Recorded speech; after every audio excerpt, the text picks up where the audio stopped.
Bahasan yang kedua dari penggunaan turunan fungsi trigonometri yaitu untuk menentukan persamaan garis singgung dan garis normal. Nah, caranya gimana? Di sini ada alur perhitungannya nih. Jadi persamaan garis singgung itu dia berpedoman pada persamaan garis lurus ya, yang mana kalian udah pernah belajar dan pasti masih ingat. Persamaan garis lurus itu y min y1 sama dengan mx min x1. Nah, tadi kan di awal kita udah belajar nih cara nyari gradien. Karena dibutuhkan juga nih di persamaan garis lurusnya. Itu kan ada M-nya. Nah, kita juga tahu nih, tadi cara nyari M itu kan dengan menurunkan dari fungsi kurva tersebut kan. Nah, makanya bisa juga kita tulis menjadi y min y1 sama dengan f aksen x min x1. Nah, bisa ya kita tulis kayak gitu ya. Persamaan garis lurus yang bergradien M dan melalui titik A x1, y1. Nah, kalau misalnya nyari garis normal itu sama aja. Bedanya nanti di gradiennya aja.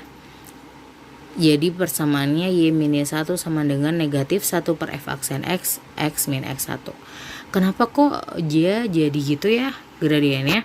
Kalau kalian ingat ilustrasi di awal tadi, garis normal itu kan dia tegak lurus sama garis singgung ya. Kalau garis singgung itu kan yang menyinggung kurva di satu titik. Kalau garis normal itu yang tegak lurus tadi tuh. Nah, kalau gradien garis, kalau tegak lurus itu kan M1 kali M2 sama dengan min 1 ya. Makanya bisa didapatkan garis normal itu nanti gradiennya min 1 per M1 gitu. Nah, habis itu nanti alurnya yaitu pertama kalian akan menentukan ordinat atau Y-nya. Kalau udah ketemu ya nanti pasti kalian akan punya titik singgung x, y. Nah, kalau udah punya titik singgung, langkah selanjutnya kalian menentukan gradien yang udah kita pelajari tadi caranya ya. Terus habis itu tinggal dimasukkan aja deh ke rumus-rumus di atas, rumus persamaan. Kalau garis singgung berarti masukkan rumus yang atas, kalau garis normal masukkan rumus yang bawah, kayak gitu ya. Langsung aja deh kita ke contoh-contoh yang pertama. Di sini ibu sengaja pakai aljabar dulu biar kebayang. Tentukan persamaan garis singgung dan garis normal dari kurva y sama dengan 4x kuadrat plus 2x min 1 pada titik berabsis x sama dengan setengah. Kalian udah pernah belajar nih. Jadi pertama kan kita punya nih kurva y sama dengan 4x kuadrat plus 2x min 1. Absisnya itu x sama dengan setengah. Nah, tadi kan pertama kita harus menentukan ordinat. Ya, kita kan udah punya absis. Kita udah punya titik x nih. Tapi kita belum punya y-nya. Berarti kan kita harus cari y sama dengannya. Y-nya berapa kalau x-nya setengah? Berarti kita substitusikan setengah ke dalam kurva y-nya. Nah, berarti kan 4 setengah kuadrat plus 2 dikali setengah min 1. Kalau kalian hitung ya, kalau kalian hitung secara rinci, itu akan didapatkan ya, akan didapatkan ordinatnya atau y-nya sama dengan 1. Nah, kalau udah kita kan udah punya x, kita juga udah punya y ya. Berarti kita udah punya titik singgungnya. Titik singgung itu kan x1, y1. Tadi x-nya setengah, y-nya udah ketemu 1, berarti setengah, 1 gitu. Kalau udah punya nih ordinat udah, titik singgung udah, berarti kita nyari gradien. Cara nyari gradien, tadi kan kita turunkan si fungsinya ya. Berarti kita akan turunkan y sama dengan 4x kuadrat plus 2x min 1 menjadi y sama dengan y aksen ya. Y aksen sama dengan 8x plus 2. Nah, kalau cari gradien kan gak cukup menurunkan aja, kita substitusikan juga absisnya ke dalam turunannya. Berarti 8 dikali setengah plus 2 sama dengan 6. Maka M-nya sama dengan 6 atau gradiennya. Nah, gradien udah, ordinat udah, titik singgung udah. Selanjutnya kita akan menentukan persamaannya. Tulis dulu rumusnya, kita tinggal substitusikan nih. Y1 udah punya kan, Y1 nilainya 1. Oke. Y1 nilainya 1, X1 juga nilainya setengah. M-nya juga udah ketemu 6. Masukin aja semuanya. Berarti jadi Y min 1 sama dengan 6 dikali X min setengah. Y min 1 sama dengan 6X min 3. Jadi ketemu deh, kita pindah-pindahkan ruas jadi y sama dengan 6x min 2, atau bisa sekalian ke kiri semua, 6x min y min 2 sama dengan 0, kayak gitu ya. Nah itu tadi yang aljabar. Sekarang kita lanjut nih ke trigonometri. Caranya sama, cuma beda fungsi aja ya. Nah oh iya, kita belum bahas yang garis normal ya.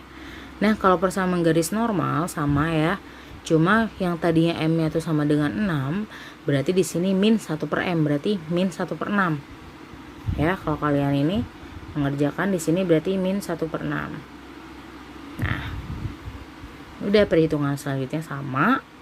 Akhirnya ketemulah persamaan garis normalnya 2x plus 12 y min 13 sama dengan 0. Kita lanjut deh ke contoh yang trigonometri. Oke, tentukan persamaan garis singgung dari kurva y sama dengan 3 sin x pada titik berabsis x sama dengan pi per 3. Langkah awal kita akan menentukan apa? Ordinat atau nilai y. Kan y itu 3 sin x, tapi x nya pi per 3. Kita substitusikan pi per 3 ke dalam fungsi. Berarti y sama dengan 3 sin pi per 3. Pi per 3 itu berarti berapa? Pi per 3 60 ya, sin 60 setengah akar 3, berarti 3 dikali setengah akar 3 gitu. Oke. Nah berarti kita udah ketemu nih ya sama dengan 3 per 2 akar 3. Maka titik singgung itu kan tadi x1, y1, x nya udah pi per 3, y nya 3 per 2 akar 3. Nah titik singgung udah. Terus selanjutnya kita akan menentukan gradien. Caranya dengan menurunkan fungsi y. Berarti kan y aksen, turunannya sin. Kan di situ fungsi awalnya 3 sin x, berarti turunannya 3 cos x. Kalau udah kita turunkan, kita substitusikan x-nya atau absisnya menjadi m sama dengan 3 cos pi per 3. Cos pi per 3 cos 60. Berarti berapa? Setengah ya, berarti 3 dikali setengah sama dengan 3 per 2. Berarti gradiennya M sama dengan 3 per 2. Kalau udah punya gradien ya udah, langsung aja kita ke persamaannya. Berarti Y min 1 sama dengan MX min X1. Substitusiin aja nih semuanya. Y1 nya taruh 3 per 2 akar 3 nya. M nya juga kita taruh 3 per 2. X1 nya juga kita taruh pi per 3. Nah kayak gini ya. Udah tinggal dikali-kaliin aja deh. Ketemu hasilnya Y sama dengan 3 per 2 X min pi per 3 ditambah 3 per 2 akar 3. Gampang ya. Satu lagi deh, contoh terakhir untuk trigonometri. Sama ya, tentukan persamaan garis singgung dari kurva fx sama dengan sin x kuadrat min 4 pada titik berabsis x min 2. Caranya sama persis loh. Dari awal kita harus menentukan ordinat y. Berarti kita substitusikan si x-nya. Di situ x-nya 2. Berarti akan menjadi apa? F2 sama dengan sin 2 kuadrat min 4. 2 kuadrat 4 berarti sin 4 min 4, sin 0 dong. Iya, berarti F2-nya sama dengan 0. Ya, berarti kita udah punya titik singgung kan x, y. X-nya 2, y-nya 0. Udah deh, habis kita udah punya titik singgung, kita cari apa?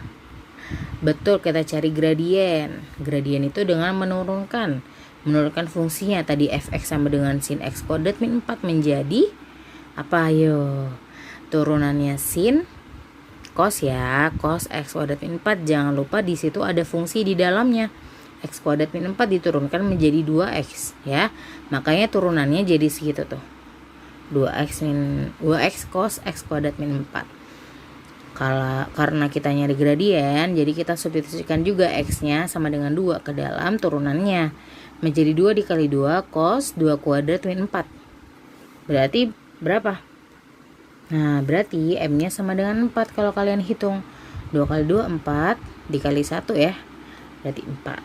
Oke, kalau udah ketemu gradien, udah kita tinggal masukin aja nih ke persamaan garis lurus ya. Yang akan menjadi persamaan garis singgung. Nah, rumusnya kayak gini. Masukin semua yang udah kita punya. Tadi ya satunya 0, X1-nya 2, M-nya 4. Gampang banget ya ini angkanya. Nah, ketemulah Y sama dengan 4X min 8, atau kita rubah semua ke arah kiri, ke ruas kiri. Berarti 4X min Y min 8 sama dengan 0. Gampang banget ya. Berarti habis ini kita latihan cara menentukan persamaan garis singgung dan garis normal. Sampai ketemu lagi minggu depan. Kita akan mempelajari tentang penggunaan yang lain seperti mencari nilai maksimum, titik stasioner, dan lain sebagainya. Jadi dipelajari juga. Sampai ketemu lagi minggu depan. Assalamualaikum warahmatullahi wabarakatuh.